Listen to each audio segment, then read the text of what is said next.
Hello বিয়াস, আসসালামু আলাইকুম। আজকে একটি নতুন পেন্টিং নিয়ে আপনাদের সামনে হাজির হলাম।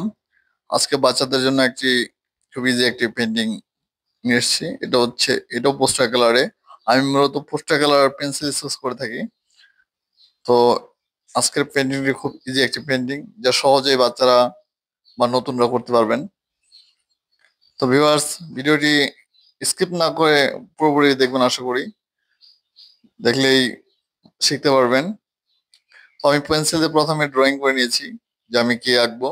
তো আমি একটি গ্রামের ছোট্ট নদী ও দুটি ঘর ড্রয়িং করেছি, আর দুটি ছোট ছোট নারিকেল গাছ এবং ছোট একটি নৌকা। তো আমি পোস্টার কালার নিয়ে এসেছি ডোমস ব্র্যান্ডের, আপনারা যে কোনো ব্র্যান্ডের নিতে পারেন। তো নতুনদের জন্য অ্যাক্রিলিক না নিয়ে পোস্টার কালার সবচেয়ে বেস্ট, কারণ এটি সহজেই ব্লেন্ড করা যায়, সহজেই ইচ্ছে মতো ব্যবহার করা যায়। তো আমি আকাশ বানানোর জন্য ব্লু এবং হোয়াইট ব্লেন্ড করে নিয়েছি। তো এরপরে যেটা করব, আমি নিচের নদীটাও করে দিলাম সেম কালার দিয়ে, ব্লু এবং হোয়াইটের কম্বিনেশন করে দিলাম। কিছু হালকা মেঘ দিয়ে দিলাম, সেম একই কালার আমি নদীতেও ব্যবহার করতেছি। তো ভিউয়ার্স, চ্যানেলটি ভালো লাগলে অবশ্যই সাবস্ক্রাইব করতে ভুলবেন না এবং পাশে থাকা বেল বাটনটি প্রেস করে রাখবেন। আমার ভিডিওতে যদি এতটুকু উপকার হয়ে থাকে, অবশ্যই আমাকে কমেন্ট করবেন এবং সাপোর্ট করবেন, আশা করি। ভিউয়ার্স, আমার নদীর ড্রয়িং শেষ। এখন আমি লেমন ইয়েলো দিয়ে আমি মাঠ একটি ড্রয়িং করতেছি এবং গ্রিন ইউজ করতেছি। তো অলরেডি মাঠ ড্রয়িং করা শেষ। এখন আমি দূরের কিছু ঝোপঝাড় দিচ্ছি, সেটা ডিরেক্ট ডার্ক গ্রিন দিয়ে। ঘরের পিছনেও আমি সেম কাজটি করব, ডার্ক গ্রিন ব্যবহার করব। এখানে ডোমসের প্রত্যেকটি শেড দেওয়া আছে, আপনারা ইচ্ছে মতো কালার গুলো করতে পারবেন, কোনো ঝামেলা নেই, কোনো কালার তৈরি করতে হবে না, সব রেডি আছে। তো ভিউয়ার্স, আশা করি বুঝতে পেরে গেছেন আমি কি বলেছি।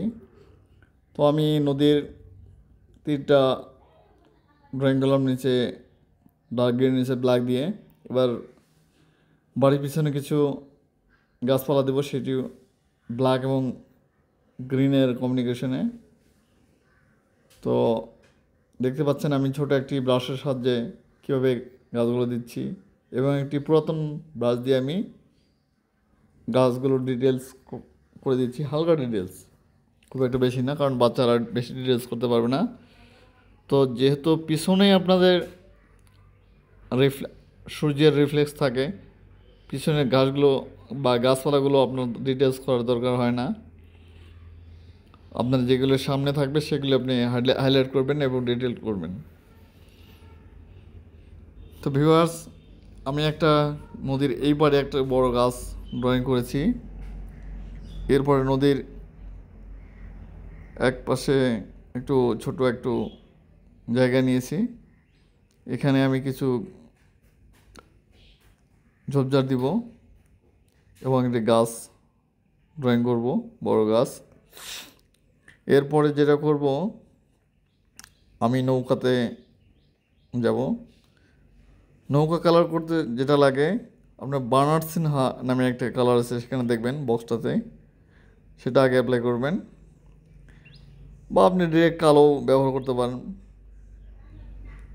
আমি নৌকার উপরে যে ছাউনিটা আছে সেটা আমি ইয়েলো ব্যবহার করেছি। ভিতরে যেহেতু অন্ধকার, সেক্ষেত্রে আমি একটি ইয়েলো আর একটু ব্ল্যাক নিয়ে অন্ধকার দেখে দিলাম। তো ভিউয়ার্স, ভিডিওটি ভালো লাগলে অবশ্যই লাইক এবং সাবস্ক্রাইব করতে ভুলবেন না, এবং কমেন্টে আমাকে অবশ্যই জানাবেন আপনারা কী ধরনের পেন্টিং পছন্দ করেন। আমি আশা করব সেই ধরনের পেন্টিং আপনাদের উপহার দেওয়ার জন্য। তো ভিউয়ার্স, যেহেতু এটা নতুনদের জন্য তৈরি খুব ইজি একটি পেন্টিং, জাস্ট কীভাবে তারা ঘর ড্রয়িং করবে সেটাই আমি এখানে তুলে ধরার চেষ্টা করেছি। কালারফুল বাড়িঘর।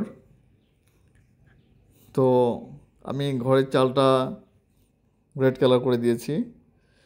তো তার পরেরটা হালকা ইয়েলো মিশিয়ে আমি একটু লাইট করে নিয়েছি। হ্যাঁ, যদিও বোঝা যাচ্ছে না, তো আপনারা একটু ইয়েলো বেশি করে নিয়ে, যেহেতু শ্যাডোটা ওই পাশে পড়েছে, লাইটটা ওই পাশে পড়েছে, ওই চালটা আপনাকে ব্রাইট রাখতে হবে।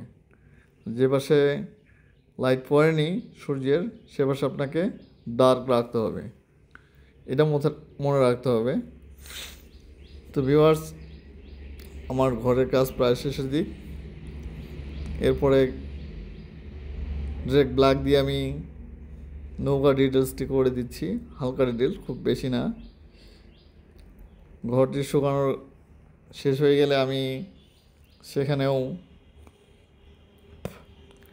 ব্ল্যাক দিয়ে দরজা জানালাগুলো করে দিব। আমি একটি গাছ করে দিলাম, এটি ডিরেক্ট ব্ল্যাক নিয়ে।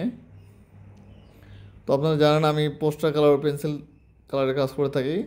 আমি ওয়াটার কালারের কাজ জানি ইনশাল্লাহ, এবং অ্যাক্রিলিকও জানি, কিন্তু ওগুলো খুব হার্ড ওয়ার্ক, যা বাচ্চারা সহজে করতে পারবে না। এবং রিয়েলিস্টিকও ইনশাল্লাহ করতে পারি।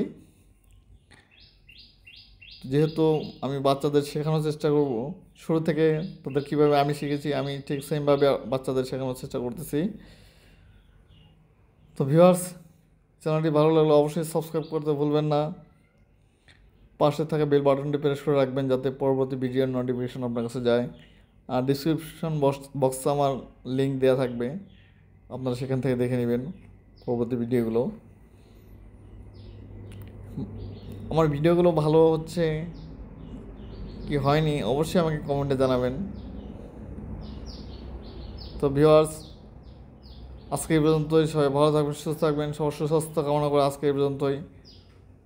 আল্লাহ হাফেজ। আশা করি ভিডিওটি স্কিপ না করে পুরোপুরি দেখবেন।